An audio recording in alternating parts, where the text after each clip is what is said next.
YouTube पे ऐसे बेफालतू के फेक इन्फॉर्मेशन वाले वीडियोस होते हैं कि अगर आपको दुबई से ट्रांजिट करना है तो आपको फॉर्म भरना पड़ेगा, आप इतिहाद की वेबसाइट पे जाके फॉर्म फिल कर लो। दुबई का ट्रांजिट वीज़ा चाहिए और फिर हम बात करेंगे किस केस में नहीं चाहिए। कई बार हमारे को इमिग्रेशन क्लियर करना पड़ जाता है। जब भी आपको इमिग्रेशन क्लियर करने की ज़रूरत पड़ेगी ना, तो समझ लेना कि आपको ट्रांजिट वीज़ा सिक्योरिटी चेक करोगे और जब भी आपकी फ़्लाइट होगी विद इन 24 आवर किसी भी देश की, आप उसको लेके निकल जाओगे। हेलो गाइस, तो स्वागत आपका एक नए वीडियो में। अभी मैं हूँ आबू धाबी और आबू धाबी मेरा ना ले ओवर है, मैं जा रहा हूँ स्पेन। तो मैंने सोचा कि मेरा ले ओवर है यहाँ पे आबू धाबी में, मतलब यूएई में। तो बहुत सारे लोगों का यूएई के अंदर ना ट्रांजिट होता है, जैसे दुबई में होता है या फिर आबू धाबी वाले एयरपोर्ट पे होता है। तो इसी से रिलेटेड इस वीडियो में मैं आपको ना कुछ ऐसी इन्फॉर्मेशन दूंगा जिससे आपको ना ये क्लियर हो जाएगा कि अगर आप इधर आ रहे हो और आपका इधर से ट्रांजिट है तो क्या आपको ट्रांजिट वीज़ा लेने की ज़रूरत है या नहीं। अगर आपको ट्रांजिट वीज़ा लेना है ना, तो वो क्यों लेना है, और ट्रांजिट वीज़ा अगर आपके लिए एप्लीकेबल नहीं है तो वो किस केस में एप्लीकेबल नहीं है, वो सारी चीज़ें मैं इसके अंदर आपको बताऊँगा। ठीक है, तो सबसे पहली चीज़, आप कहीं से भी आ रहे हो, चाहे आप सिंगापुर से आ रहे हो, क्योंकि मोस्टली टाइम ना जब आप ज़्यादा लंबी फ़्लाइट्स होती हैं, जैसे यूरोप साइड आप जाते हो या फिर इवन यूरोप से इधर वाली साइड आते हो, तो मोस्टली ना जो दुबई है वो ट्रांजिट हब है ना, तो वहाँ पे बहुत सारी जो फ़्लाइट्स हैं उनके ट्रांजिट रहते हैं। तो अब आपसे मैं क्लियर करता हूँ कि आपको किस केस में दुबई का ट्रांजिट वीज़ा चाहिए और फिर हम बात करेंगे किस केस में नहीं चाहिए। सबसे कॉमन सी थिंग है, मोस्टली टाइम जितनी भी बाय डिफ़ॉल्ट जो एजेंसीज़ होती हैं वो आपको जो ट्रांजिट जो फ़्लाइट देती है ना, वो सेम टर्मिनल से देती हैं। बट कुछ एक केसेस में क्या होता है कि जब हमारे को फ़्लाइट चेंज करनी होती है तो हमारे को टर्मिनल चेंज करना पड़ जाता है, और उस केस में कई बार हमारे को इमिग्रेशन क्लियर करना पड़ जाता है। जब भी आपको इमिग्रेशन क्लियर करने की ज़रूरत पड़ेगी ना, तो समझ लेना कि आपको ट्रांजिट वीज़ा चाहिएगा, क्योंकि उस केस में आपको एयरपोर्ट से एग्जिट लेना पड़ेगा। बट अगर आपका टर्मिनल सेम है, यानी मोस्टली टाइम अगर आपने देखा हो कई बार ना लोगों की फ़्लाइट्स के अंदर 1 घंटे का 2 घंटे का ले ओवर टाइम होता है, तो उस केस में ना श्योर होता है कि जिस टर्मिनल पे आप आ रहे हो ना उसी से आपकी सेकंड फ़्लाइट मतलब फ्लाई करेगी, तो उस केस में आपको ना ज़रूरत नहीं होती। तो अभी दुबई का ना थोड़ा सिंपल करके समझाता हूँ आपको। जैसे अभी आप आए किसी भी ABC कंट्री से, जैसे मैं आया और मैं आ गया, मेरा ट्रांजिट यहाँ पे 15 घंटे का है। अभी दिमाग में आ गया ना कि यार 15 घंटे के लिए ट्रांजिट वीज़ा चाहिए या नहीं चाहिए। अभी 15 घंटे में मैंने वीज़ा नहीं लिया। कारण क्यों नहीं लिया?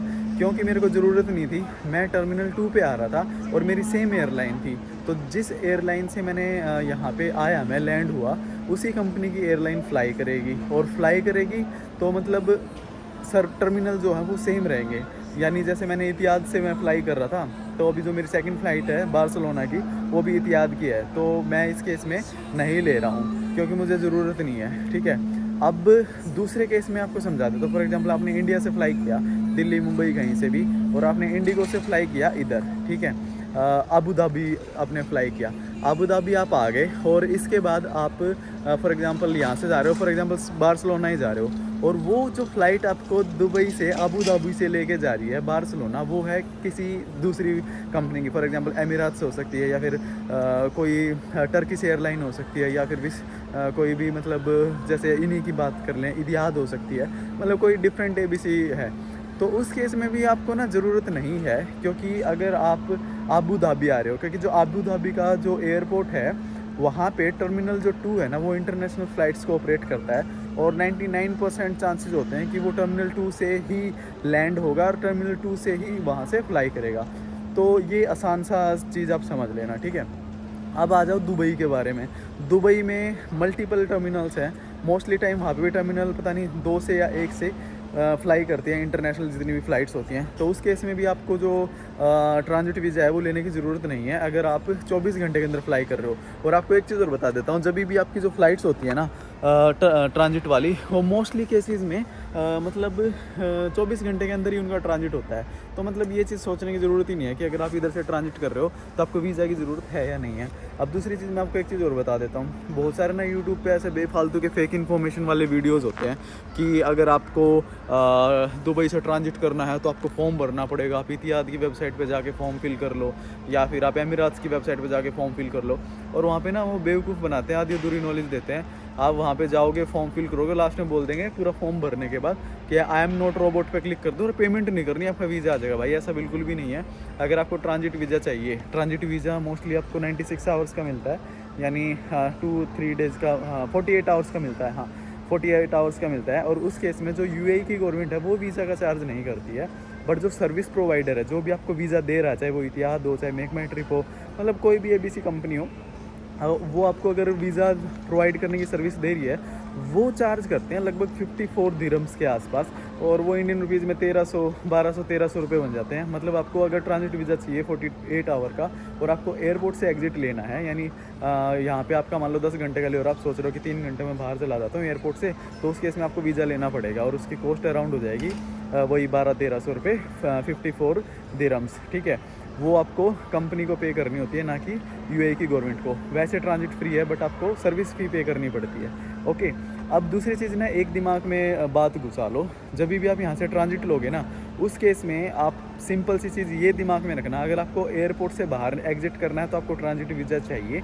अगर आपको एयरपोर्ट से बाहर नहीं जाना, आप सीधा यहाँ पे आओगे, अपनी फ़्लाइट से लैंड करोगे, सिक्योरिटी चेक करोगे, और जब भी आपकी फ़्लाइट होगी विदिन 24 आवर किसी भी देश की, आप उसको लेके निकल जाओगे, यानी एयरपोर्ट से एग्जिट नहीं करोगे। तो आपको ट्रांजिट वीज़ा की बिल्कुल ज़रूरत नहीं है, कोई फॉर्म नहीं भरना, कुछ नहीं करना, ठीक है। दूसरा एक सिंपल सी चीज़ और बता देता हूँ, कई बार फिर भी लोग ना डाउट में रहते हैं, सारी चीज़ें समझाने के बाद भी उनको ना ये वहम हो जाता है कि यार हमारे को वीज़ा तो नहीं चाहिए होगा, मतलब वो बार बार क्वेश्चन पूछने वाले लोग होते हैं ना कई बार। तो उनके लिए भी मैं बता रहा हूँ सिंपल वे, कोई यूट्यूब पे सर्च मत करो, जो भी आपकी एयरलाइन है ना, सीधा से उसकी वेबसाइट पे जाओ, चैट स्पॉट का ऑप्शन मिलेगा, चैट का ना हो तो ईमेल लिख दो कि भाई मेरी ये फ़्लाइट नंबर है, मैं यहाँ से यहाँ फ़्लाई कर रहा हूँ और मेरा ट्रांजिट है फ़लाँ कंट्री से, क्या मेरे को ट्रांजिट वीज़ा चाहिए मेरी इस फ़्लाइट के केस में। वो सीधा सीधा आपको बता देंगे कि आपको चाहिए या नहीं चाहिए, किसी भी देश की बात हो, चाहे वो सिंगापुर की बात हो। जैसे सिंगापुर के केस में भी मैंने एक्सप्लेन किया था कि आपके टर्मिनल अलग है ना, तो आपको इमिग्रेशन क्लियर करना पड़ेगा, तो सिंगापुर के लिए ट्रांजिट वीज़ा चाहिएगा। अदरवाइज़ सिंगापुर में भी ट्रांजिट फ्री है, और कोलालमपुर में भी ट्रांजिट फ्री है, और दुबई भी ट्रांजिट फ्री है, अगर आप यहाँ पे एयरपोर्ट से एग्जिट नहीं ले रहे हो। और एक चीज़ और क्लियर कर देता हूँ गाइज आपको, जैसे फॉर एग्जांपल आप आ रहे हो फ्लाई करके किसी भी कंट्री से अबू धाबी, और आपकी जो दूसरी फ़्लाइट है ना वो दुबई वाले टर्मिनल से है, बट जो यूएई का ये वाला टर्मिनल है अबू धाबी वाला, यहाँ से आपको बस में लेके जाएंगे दुबई के टर्मिनल तक, ठीक है। तो उस केस में ना आपको वीज़ा लेना पड़ेगा, क्योंकि ना आप यहाँ से एग्जिट लोगे, आपको इमिग्रेशन क्लियर करना पड़ेगा, तो उस केस में आपको लेना पड़ेगा। दूसरा डाउट और क्लियर कर देता हूँ, अगर आपका लेओवर फॉर एग्जांपल 24 आवर्स से ज़्यादा है तो फॉर श्योर आपको वीज़ा लेना पड़ेगा, क्योंकि उस केस में यहाँ पे एंट्री मतलब थोड़े से चांसेस मतलब हो जाएंगे कि जो आपकी फ़्लाइट का लगेज है वो सारा का सारा आपका दूसरी जगह पे उतरेगा।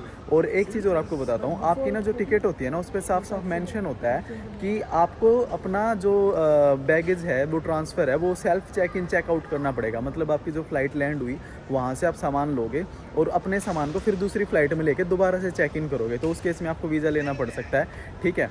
अब आपको दो चीज़ें और दिमाग में आएंगी कि भाई अब हम ना थोड़े से कंफ्यूज हो गए। अभी मैंने सिंपल वे में दोनों चीज़ें बता देता हूँ। अगर आपको दुबई से या फिर अबू धाबी से विदिन 24 आवर अगर ट्रांजिट करना है, एयरपोर्ट से आपको बाहर नहीं जाना है, ठीक है, तो उस केस में आपको ट्रांजिट वीज़ा की बिल्कुल रिक्वायरमेंट नहीं है, सीधे आओ फ्लाई कर जाओ यहाँ से आपको जहाँ पे भी जाना है। बट इन केस अगर आपको दुबई के एयरपोर्ट से एग्जिट लेना है तो उस केस में भाई आपको फॉर श्योर वीज़ा लेना पड़ेगा। वीज़ा कैसे लेना है लिंक में डिस्क्रिप्शन में दे दूंगा, वहाँ से आप अप्लाई कर लेना। 54 से 55 ऐसे ही कुछ $डॉलर है, दिरहम रेट है, वो आप पे करके आप ले सकते हो। बहुत सिंपल सा है, विदिन 2-3 डेज़ आपको वीज़ा मिल जाता है, मतलब बहुत आसान है। अब एक एग्जांपल और देता हूँ, जैसे फॉर एग्जांपल आप किसी दूसरी कंट्री से जैसे जॉर्जिया से, अर्मेनिया से, या फिर कोई भी सेंट्रल एशिया वाली जितनी भी कजाकिस्तान किर्गिस्तान होगी, उधर से ना एक विज़ एयर करके एक एयरलाइन ऑपरेट करती है, ठीक है। विज़ एयर के केस में पता है क्या होता है, कई बारी टर्मिनल चेंज हो जाते हैं, ठीक है, कि विज़ एयर वाले बोल देते हैं कई बारी कि भाई आपको ना अपना सामान खुद लेना होगा और खुद अपना चेक इन करना होगा। तो उस केस में ना कई बार क्या होता है कि टर्मिनल 2 की बजाय वो 1 पे आ जाए, 1 पे आ गई तो आपको सामान वहाँ से लेना पड़ेगा, खुद लेना पड़ेगा और फिर ला के इधर डालना पड़ेगा। और उस केस में फिर आप मतलब आपको ट्रांजिट वीज़ा की ज़रूरत पड़ेगी। बट अगर आपकी टिकट पे मेंशन है ना कि जो आपका टर्मिनल है वो सेम है, यानी 2 पे ही आपकी विज़ एयरलाइन लैंड कर रही है, चाहे वो दुबई हो चाहे अबू धाबी हो, और 2 से ही आपकी जो दूसरी फ़्लाइट है वो लैंड कर रही है नेक्स्ट कंट्री में, तो उस केस में भी आपको ज़रूरत नहीं है 24 आवर के अंदर अगर है, ठीक है। और सिंपल सा मैंने फंडा बता दिया, कभी भी डाउट क्रिएट हो ना, सिंपल सा कंपनी को एक ईमेल लिखो, चैट सपोर्ट है तो वहाँ पे लिखो कि मेरा ये पीएनआर है, मेरे को ट्रांजिट वीज़ा की रिक्वायरमेंट है या नहीं। और मोस्टली केसेस में जब आप टिकट बुक करते हो ना, आपके टिकट पे ना साफ साफ मेंशन होता है पहले से ही कि आपको इस ट्रांजिट के लिए ट्रांजिट वीज़ा की रिक्वायरमेंट है, आप अपना देख लेना, ठीक है। साफ साफ लिखा होता है, जब आप उसको बुक करते हो ना टर्म कंडीशन पढ़ सकते हो। और कई बार ना लोगों को बड़ा वो पंगा होता है लगेज वाला लेके भी, लगेज भी भाई 7 किलो जिसमें चेक इन नहीं होता है उसमें 7 kg तो अलाउड होता ही होता है। और अगर आपका बैग साइज़ बड़ा नहीं है तो कई बार 10 किलो तक भी वो अलाउ कर देते हैं। और कभी कभी डिपेंड करता है कि सामने वाला बंदा जो आपको बोर्डिंग पास दे रहा है वो कैसा है, ठीक है। तो ये शॉर्टेड है, आपको दुबई के लिए और यूएई के लिए ट्रांजिट वीज़ा की बिल्कुल रिक्वायरमेंट नहीं है। विदिन 24 आवर कोई फॉर्म भरने की जरूरत नहीं है, सीधे आओ और फ्लाई कर दो, ठीक है। अभी मैं आपको थोड़ा सा सारा का सारा ये अबू धाबी का एयरपोर्ट दिखाता हूँ, दोनों टर्मिनल। और एक चीज़ और बता दे रहा हूँ, ट्रांसफ़र के अंदर आपको कभी भी अराइवल्स पे नहीं जाना होता। जब आप ट्रांसफ़र करते हो ना तो आप बस बोर्ड पे ये देखते रहो ट्रांसफ़र कहाँ लिखा हुआ है, उसी को फॉलो करते जाओ। सिक्योरिटी होगा, सिक्योरिटी के बाद आप सीधा अपने उस वाले एरिया पे आ जाओगे जहाँ से आपकी सेकंड फ्लाइट का जो भी गेट होगा वहाँ पे, ठीक है। तो एक बार मैं एयरपोर्ट दिखा देता हूँ। एयरपोर्ट भाई साहब बहुत ही सुंदर बना रखा है इन्होंने, मतलब सीरियसली। बाहर भाई साहब 42 डिग्री टेम्परेचर है और अंदर से ना बिल्कुल ऐसा लगता है कि पता नहीं मैं किसी यूरोपियन कंट्री के अंदर हूँ, क्योंकि दुबई वाले लोग तो बहुत कम ही दिखते हैं, मोस्टली यहाँ पे फॉरनर ही दिखते हैं। और ये देखो कैसा स्ट्रक्चर बना रखा है। और थोड़ा सा और आगे का एक्सप्लोर करा के दिखाता हूँ आपको, मतलब यार इतना प्यारा बना रखा है ना। और यहाँ पे फॉरनर भी भाई साहब सारे के सारे जो दुबई वालों की जो कल्चरल ड्रेस है ना, जो मतलब इनके ऑथेंटिक वो क्या बोलते हैं शेख वाली ड्रेस, वो पहन के घूमते हैं, मतलब काफ़ी बढ़िया लगता है। और सोवेनियर वोनियर ये देखो पूरा का पूरा भाई साहब मतलब काफ़ी बड़ा है। और ये बाहर से तो इतना फ्यूचरिस्टिक सा लगता है जैसे ना मतलब आप कहीं मंगल ग्रह पे आ गए, क्योंकि चारों तरफ से रेत सा पड़ा होता है।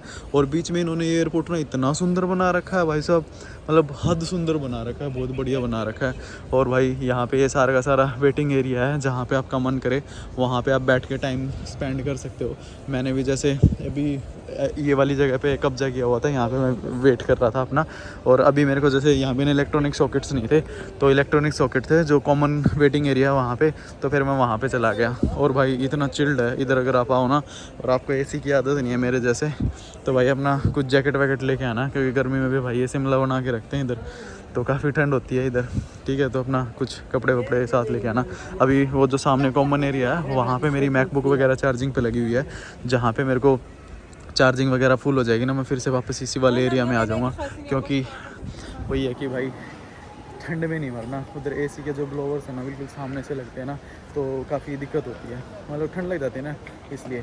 तो गाइज़ होप आपको पूरा ये समझ में आया होगा। और एयरपोर्ट अंदर से तो सेम ही होता है, बहुत सारे आउटलेट होते हैं यहाँ पे, आप खा पी सकते हो, ठीक है, कपड़े वपड़े खरीद सकते हो, टॉयलेट पड़े हैं बहुत सारे। और इस तरह के बोर्ड्स लगे होते हैं, यहाँ से आप अपना देख सकते हो कि भाई आपका जो नेक्स्ट बोर्डिंग है फ़्लाइट की उसका गेट नंबर क्या है, ठीक है। और एयरपोर्ट के अंदर भाई काफ़ी महंगा होता है बहुत सारी चीज़ें, मैं आपको रेट्स तो नहीं दिखाऊंगा अभी, पर ये मान लो कि मार्केट के जो प्राइस होते हैं ना 100 का होगा ना, तो एयरपोर्ट के अंदर उसकी जो कॉस्ट है वो ऑलमोस्ट ट्रिपल या फिर 4 टाइम, कई बार 10 टाइम्स भी हो जाती है कुछ रेयर प्रोडक्ट्स की, तो इतना फ़र्क पड़ जाता है।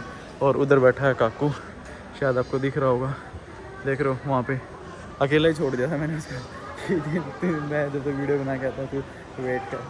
तो गाइज़ होप आपको ये सारा का सारा समझ में आया होगा। और कोई भी डाउट क्वेश्चन है दुबई के या फिर अबू धाबी के ट्रांजिट वीज़ा को लेके कमेंट करके पूछ लेना, नेक्स्ट आपको रिप्लाई ज़रूर करने की कोशिश करूँगा। इस वीडियो में इतने रखते हैं गाइज़, मिलते हैं नेक्स्ट वीडियो में, टिल देन बाय बाय।